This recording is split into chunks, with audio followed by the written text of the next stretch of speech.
এটা কিন্তু ঠিক হলো না স্যার।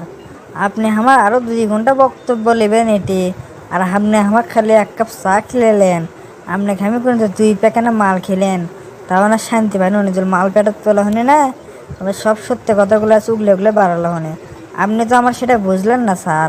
আপনি আমার দুঃখটা বোঝেন না স্যার, আমার দুঃখ কেউ বোঝে না স্যার, খালি আপনিই লয়। আরে সাব্বির, ওলে নেশা মেশা বাদ দাও তো। 2 দিনের দুনিয়া কয়দিন আর বাঁচবা? আজ আসো কাল নাই। আজকে যদি মরে যাও তাহলে আল্লাহর কাছে যা কি জবাব দিবা মিয়া? সে ক্ষমতা আছে আল্লাহর সামনে যা খাড়া হওয়ার? তখন তো আরেক বিপদ হয়ে যাবে মিয়া। জাহান নামে গেলে তো মনে করো যে সবার আগে কলজেতে আগুন লাগবে, তখন বুঝবা যে ঠেলার নাম বাবাজি। আর দুনিয়ার থাকতে তো কিছু করলে না। যতই সময় খারাপ হোক বা পরিস্থিতি খারাপ হোক আর মানুষ খারাপ হোক, নিজে তো ভালো হওয়া লাগে। সত্যের জয় হবে, এটা চিরদিনই। হয়তো কষ্ট হবে কিন্তু সফল তো হবা, তাই না? তাও তোমরা এসব নেশা করো। এটা ভালো একটা পথে চললে না কেন? কষ্ট হতো কিন্তু শান্তি থাকতো। এখন দেখছো এত হাজার হাজার টাকার নেশা করার পরেও অশান্তি। তো মনে করে হাজার হাজার টাকা যদি আল্লাহর রাস্তায় খরচ করতে না, তাহলে ওখান থেকে 10 টাকার যে শান্তি না, সেটা তুমি বুঝতে যে কীরকম শান্তি লাগে। আরে স্যার, আমি কি আর নিজের ইচ্ছা এলে চাচ্ছি স্যার? পরিস্থিতি এমন হয়ে যায় যে ভালো হয়ে কোনো কাজই হয় না। আমাদের ওটি চেয়ারম্যান বুঝছেন, তা পরিষদের আশেপাশে অনেকগুলো গাছ আছে, তা সে গাছগুলো বিক্রি করে দিছে। এখন খাতায় হিসাব দিছে 10টা, কিন্তু বিক্রি করছে 50টা। সেটা শুধু আমরা ছাত্ররা তুলে ধরছিলাম। তারপরে আমাদের বানায় দিল পাগল। আমরা নাকি পাগল, আমরা কিছু বুঝি না, আমরা আইন কানুন কিছু বুঝি না, উল্টারা আমাদের ধমকাতে থাকলো। তখন বুঝছি যে ভালো হয়ে কোনো কাজ নাই, খারাপেরই কাজ বুঝছেন। তাই এই রাস্তায় নাম লেখাছে। আর এখন আমাদের আশেপাশে মানুষ রাস্তা ভয় পায় যে আমরা খারাপ। না না সাব্বির, এটা একদম উচিত হয়নি। তোমার কাম তুমি করবা, তার কাম তাই করবি। আল্লাহ তো কয়াই দিছে যে তোমার কাম পাপ কাজ থামানো, বুঝছো? তুমি কবা তোমার ক্ষমতা নাই কিছু করো, তুমি কবা, মুখের কথা কবা। তোমার যতখানি ক্ষমতা তুমি ততখানি করবা। তারপর সে যদি ঠিক না হয় সেটা তার ব্যর্থতা।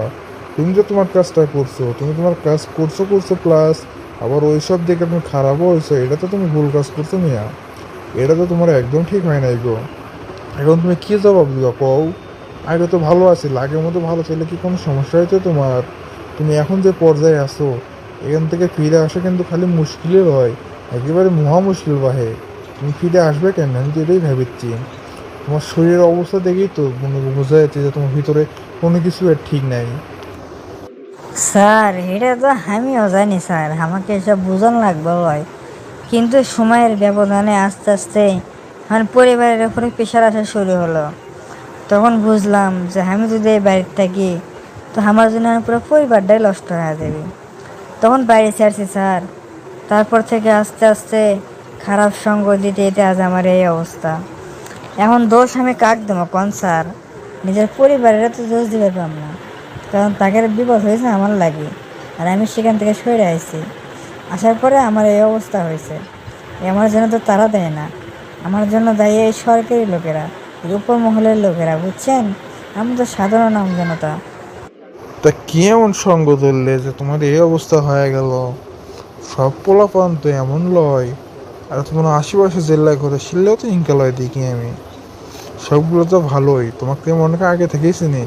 তুমি ওই সামনের দোকানটায়, আমাদের অফিসের যে সামনের দোকান, সেখানে বসে চা পানি খাও, এটাও তো আমরা দেখছি। অনেক দেখছি আগে তো। আমাদের মনে করো সিকিউরিটি গার্ড আছে না, সেও বলে যে এই ছেলেটা আগে কত ভালো ছিল। তোমাকে তো মনে করো সিকিউরিটি গার্ড আমার আগে থেকে চেনে। আমি তো 2 বছর ধরে এখানে আছি, তার আগে থেকে সিকিউরিটি গার্ড তোমাকে চেনে। তুমি তো এই এলাকার একটাও ছেলে, তুমি এরকম হলা কেমন? আমার আমার জানা মতো, মানে আমি মানুষের কান থেকে যেসব শুনছি সেই অনুযায়ী তো তুমি অনেক ভালোই ছিলা। তা আজ এই অবস্থা হলো কেন মাত্র 2 বছরের মধ্যে? এটা কিন্তু তোমার কাছ থেকে আমি একদম আশা করি নাই। তুমি একজন গুড স্টুডেন্ট ছিল, তোমার কাজ ছিল আরও এগিয়ে যাও, এরকম হলো কেন? আরে স্যার, এটা পুরোটাই আসলে চেয়ারম্যানের একটা চক্রান্ত, শুধু আমার এইরকম করার জন্য বুঝছেন স্যার। আমার যারা যারা খারাপ করছে না, তারা সবগুলোই আসলে চেয়ারম্যানের প্রলোভন। আমার সাথে এমনভাবে বন্ধুত্ব করতাম কিছু বুঝতেও পারি নাই। যখন নেশা করতে করতে করতে করতে আমি একসময় পাগল হয়ে গেলাম না, তখন দেখলাম যে কেউ আসলে আমার ভালো চায় না। সবাই আস্তে আস্তে আমাদের ছেড়ে চলে গেল, নিজের বন্ধু বান্ধব, আত্মীয় স্বজন, বাবা মা সবাই। আমি কিন্তু ডাকার পরেও কাউকে কাছে পাই নাই। তারপর আমি এই রাস্তাটাই বেছে নিছি। আমি নেশা করি প্লাস চুরি ডাকাতি করি, ছোটোখাটো, তেমন না যে আমার জন্য কারো ক্ষতি হবে।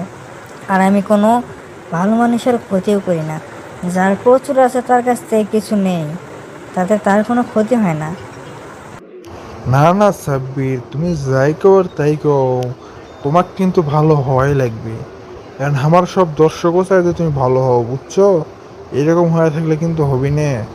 সাব্বির, মনে রাখো একটা কথা, সত্যের জয় সব সময় হয়, এটা মাথায় রাখো। এখন খারাপ হয়ে চলতেছো না, এমন একদিন আসবে সামনেও যেতে পারবে না, পিছনেও যেতে পারবে না, সাইডেও যেতে পারবে না, ওই সাইডেও যেতে পারবে না। তখন মনে করো যে কোনো দিকে যাওয়ার রাস্তা থাকবে না। তখন তোমাকে সেখান থেকে একজনে মাত্র বাঁচাতে পারবে, সেটা হলো যে তোমাকে সৃষ্টি করেছে উপর আল্লাহ। সে ছাড়া কিন্তু তোমাকে কেউ বাঁচাতে পারবে না। কিন্তু তুমি তার সাথে যে বেইমানিগুলো করতেছো, তখন সে তোমাকে কেন বাঁচাবে? আমার এটা বুঝাও তো। তুমি তার সাথে কোনো সম্পর্ক রাখতেছো না, নামাজ পড়তেছো না, তাহলে সে তোমাকে কেমনে বাঁচায়?